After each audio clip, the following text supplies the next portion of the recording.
Ojo Agba, Ojo Agba, Ojo. A little girl woke up one morning.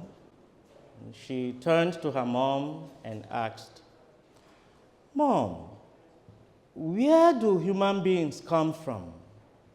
How did we get here?" So the mom answered, "You see, it's all written in the book of Genesis in the Bible, that we came from God. First, God created the dust, the dirt. And then from the dust, God formed a man. He molded a man, Adam. And then he breathed into the man, and the man came alive. And then from one of his ribs, God created a woman, Eve. Then, after a while, both of them came together and they began to make babies. And then the babies grew up and they also began to make babies. And those babies grew up and started making other babies. And so it continued until it got to us. And by the grace of God, when you grow up, you will have your own husband. And both of you will make your own babies. And so the story continues. And so she took a deep breath, the little girl, and said, amazing.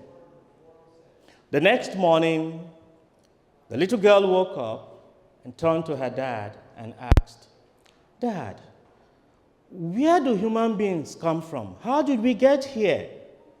And the dad explained, saying, "You see, the name of the process is evolution. You see, it began with a big bang. So first there was a big bang, and from that big bang came very simple organisms. And from those simple organisms came some complex organisms, then more complex organisms. They continued that way. It got to a point, then we had monkeys, and then later we had chimpanzees and gorillas, and then human beings. So in a way you can say monkeys are our ancestors." So she took a deep breath. Amazing. The next morning she woke up, turned to her mom and said, "Mom, I'm confused. I asked you about the origin of human beings. You told me God created us and explained from the first man and woman to us.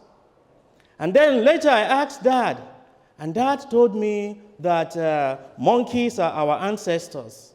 So now I am confused. Which one is the right answer?" So the mom tapped her on the shoulder and said, "See, my daughter, there is no confusion here. It's very simple. You see, what I told you is about my side of the family, but what your dad told you is about his own side of the family." My dear friends, I woke up this morning really prepared to preach on Ash Wednesday, to give you the theological foundation of the season of Lent. But I got conflicted. When I got on Facebook and I began to see Happy Valentine's Day all over, I said, "Oh my God, so what am I going to do today? Should I preach on Lent, Ash Wednesday, or I preach on Valentine?" And then I remember, in case you've not picked it from my accent, that I am from Nigeria. And in Nigeria, when we get confused about options, what we do is try to cast lot. So I got a piece of paper and I wrote down the word. Can you see this word? Valentine. So I wrote it and I placed it somewhere. Then I picked up another paper and then I wrote the word. Can you see it? Lent. Then I began to cast lot. And this is how we do it in Nigeria. Tinini, tanana, biko, biko, Maria, baby. So I kept going that way. And then at the point, I got stuck on Valentine. And I said, is Valentine winning? So I began to gaze. On the word Valentine. I started looking at it. So what do I say? What do I say? What do I say? And all of a sudden, while looking at Valentine, something popped up for me. So I realized God divinely settled this long time ago, that there is no conflict between Lent and Valentine. The Spirit ministered to me that Lent is at the center of Valentine. So I made up my mind from that point. Instead of preaching on Valentine, or instead of preaching on Lent, I am going to focus on the Lent at the center of Valentine. And so confidently, at this Mass of Ash Wednesday, my dearly beloved in Christ, I say, Happy Valentine's Day. Oh, thank you. I thought you were not going to say that. Thank you. So, today is Valentine's Day. And Valentine's Day is a day that is specially set aside for us to reflect on love. It's a day specially set aside to celebrate love. And central to love, the sacrifice of self-giving. In the Gospel according to John, chapter 15, verse 13, Jesus said, "There is no greater love than this, that a person should lay down their life for a friend." And in the season of Lent, that is what we reflect on. The story of that person, God who became a human being, to lay down his life for us, his friends. And not only did he do that, he returned to us. He passed on the same responsibility to us. For in the same Gospel according to John, this time around chapter 13, verse 34, he said, "I give you a new commandment. Love one another as I have loved you." And then I asked, "But how did you love us?" And he said, "Let me show you how I loved you." Look at the word Lent. What do you have at the end of the word Lent? The letter there, the letter T. Okay, but don't think of it as a capital letter.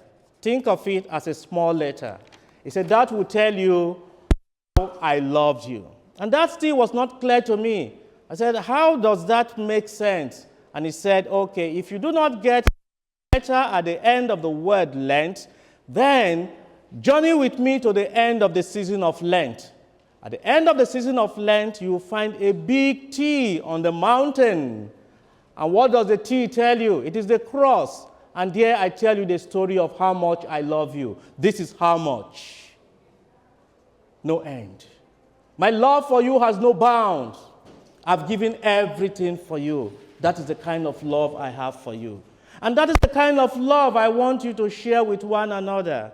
Be others-centered, not self-centered.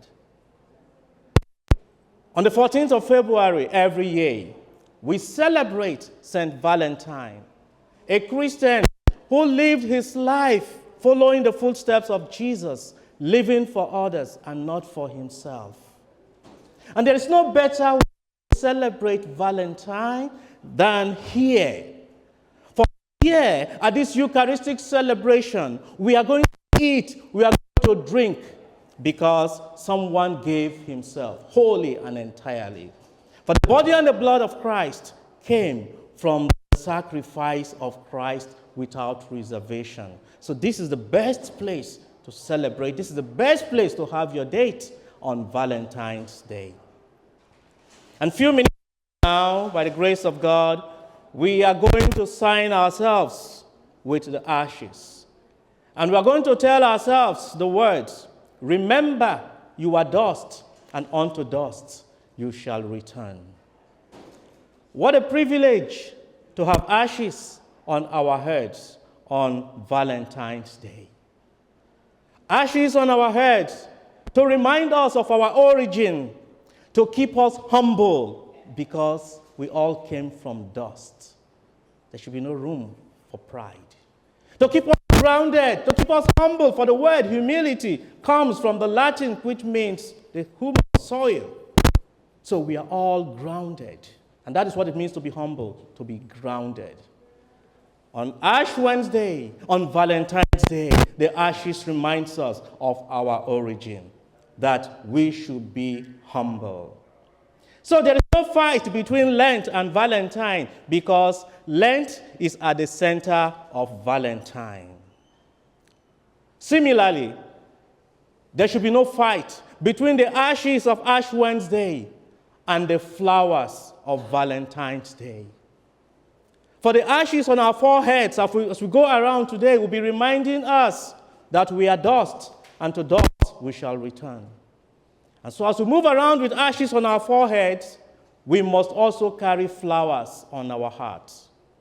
For as the ashes continue to remind us that we are dust, and to dust we shall return, the flowers are to remind us that our greatest vocation, our greatest calling here on earth is the call to love.